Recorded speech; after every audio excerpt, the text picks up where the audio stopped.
This video is supposed to be more of a conversation starter rather than a declaration, because, I don't know, my thoughts here may be controversial, so let's talk about it. With the recent quality of life patch and the upcoming skill trees, the future of Darktide is starting to look better and better. Despite that though, there is still one thing that concerns me. The crafting system of the game is still problematic even after its tweaks, but I've already talked about that in another video. Multiple weapons and weapon types still desperately need buffs in order to be even remotely viable, but that's not what I'd like to discuss today either.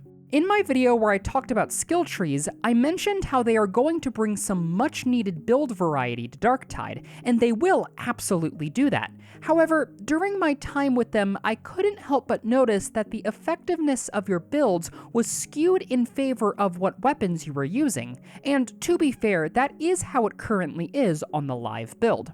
With the exception of a few class-defining talents like counterfire and unwavering focus, and your general toughness feats, build effectiveness primarily boils down to your choices in weapons. That is to say, the most crucial part of your build in Darktide is your weapons. If you have ineffective or bad weapons, then no matter what build you have, you are going to seriously struggle to make it through a game. While you can switch weapons to make them more effective, the best way to improve your weapons is by slotting the correct blessings, and herein lies the problem.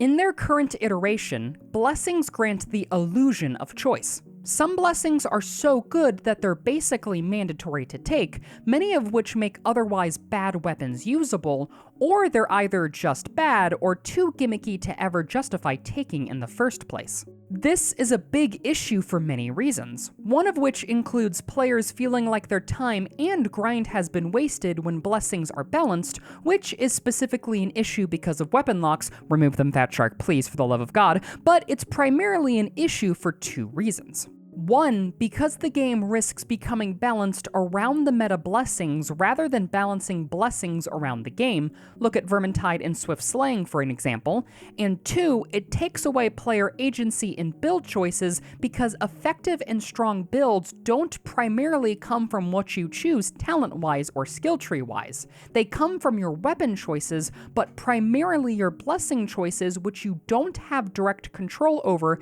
unless the RNG gods bless you. To be clear, I have no issues with weapons being build-defining. Weapons in general should be build-defining, but the problem is that blessings are too build-defining and play too heavy of a role in whether or not you're allowed to play with a specific build. Want to play a build that is supposed to synergize with a heavy eviscerator?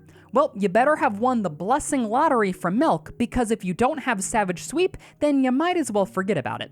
Want to play a melee vet build that focuses on Power Sword, but you don't have Power Cycler? Well, sorry, better luck next time. Of course, I'm being a little facetious here, but the point I'm trying to make is that blessings are simply too polarizing. They are either mandatory in order to make a certain kind of weapon or build work, or you're shoehorned into a small handful of blessings because the other options just pale in comparison to the few that reign supreme. Realistically, blessings should complement whichever build you want to run, not define them or make them possible to run in the first place. You could argue that simply removing weapon locks would fix this issue, but it wouldn't address the core issues of blessing balance, which is why I say the only true way to fix this is to redesign blessings. The question, though, is how do you balance blessings so that they're meaningful without being so black and white meta-wise? It is possible, and in my opinion, it can be done by adhering to one specific ideology. Blessings should enhance and encourage various playstyles, not define them. Sounds simple enough, but how do you make it a reality? Let's expand a bit further on this ideology with a few others. First, blessings should rarely be raw stat increases. What typically ends up happening is when placed into a pool of other boons, stat increases end up being too polarizing due to the limit you have when balancing them, which is the raw numbers themselves. This causes these kinds of boons to either be entirely useless because the numbers are too small, or hard meta because the numbers are too large, with a nice balance of in between never really being reached. Darktide has attempted to balance these kinds of blessings by making the player do some kind of specific action to proc them rather than having them just be a passive. But once again, we run into the problem of these specific actions either being too niche to reliably proc or essentially non-existent because you always do that action regardless of if you're running the blessing or not. Having some boons of this nature is perfectly alright though, as there is a specific kind of balance for them that is good, but we'll talk about that later. And as an extension of the previous point, never, under any circumstances, should a blessing innately boost attack speed of a melee weapon. This is because boosting attack speed also boosts the overall output of damage and stagger of a weapon. Simply put, it's a 2-stat buff modifier in 1, and no blessing should ever flatly boost attack speed due to the exponential increase in power that it grants you. In theory, it is possible to balance these blessings by adding some kind of limiter to them to prevent them from getting too out of hand, but realistically, they're just not worth the time or hassle due to how finicky their balance can be, so I would argue to just never use them in the first place. In order to make the above work, though, some significant changes would have to be made. Blessings like Savage Sweep, Power Cycler, and Slaughterer should all be reworked in their entirety, but weapons across the board should have their overall cleave, attack speed, and potentially even damage increased to compensate. Remember, the goal is to make it so these blessings wouldn't be mandatory to use to make a weapon work. Every weapon should be able to function by itself with the help of perks if need be, while blessings should focus on inherently changing how you play with that weapon. And second, blessings should be balanced to complement either specific builds or specific playstyles in order to encourage using a wider variety of blessings.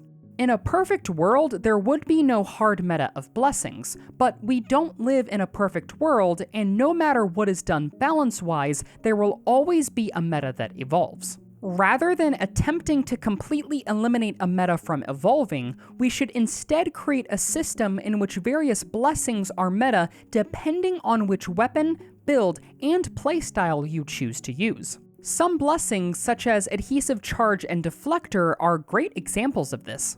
These blessings offer no raw increase in power, but rather inherently change the way you use that weapon and how it might fit within a build. Blessings like Terrifying Barrage and Momentum are blessings that do give raw stat increases, but in these iterations they are okay because they only apply to a very specific playstyle, meaning they aren't designed to be run 24/7, but only when you want to play in that specific way.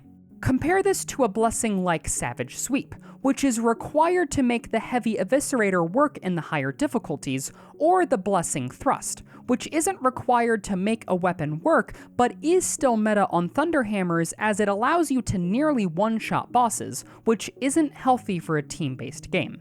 These changes are admittedly massive and would completely shake up the current blessing meta, but in my opinion, that's a good thing. I'm tired of slapping on the same 5 or so blessings onto every weapon, and I'm sure a lot of you watching this are as well. By removing the blessings that reign supreme, lesser blessings are allowed a chance to shine, and by buffing up weapons to be able to stand on their own, we remove the feeling of being unable to use specific weapons until you get lucky with blessing RNG. Rebalancing all of the blessings in the game would be a daunting task to take on though, so here are my ideas for some new blessings that would fit within the above guidelines. What do you think though? If you have any ideas for rebalancing old blessings or brand new blessings, be sure to leave them down in the comments below. Thanks for watching, and see y'all next time.